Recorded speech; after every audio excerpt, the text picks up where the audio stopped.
is Tim here from Your Six Studios. Today in this video I'm going to show you how to play two-player split screen in Minecraft on your PlayStation 4. So this is actually really easy. When you're in the game, all you have to do is turn on your second controller. Just like this. So you have to be in the game for this to work. And then log in with another profile.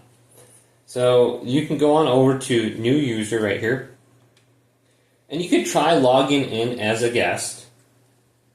Now, if you log in as a guest, you're not going to be able to play online. So if you have an online world or something like that, just make sure it's not an online world.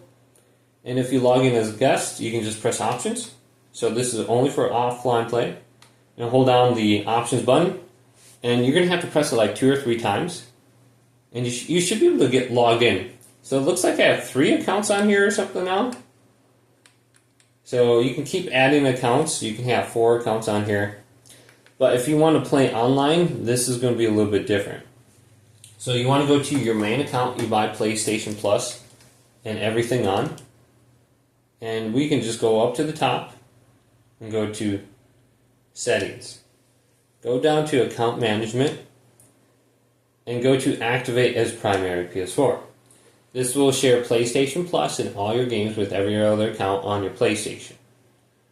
Now once you have that activated, you want to go to Power, and then we can go to Switch User. Go to New User right here.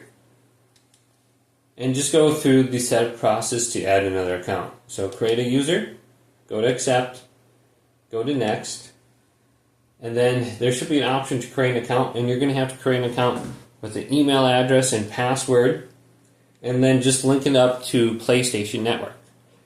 So you don't have to buy PlayStation Plus twice. You should be sharing it with your first account. Once you have that set up, just log in with that account in Minecraft, and you should be able to play online now, and you won't get any kind of weird error. So offline, you can play as guest, and you can quickly add another account. Online, you're going to have to add another account to your PlayStation. Well, hopefully this video did indeed help you guys out.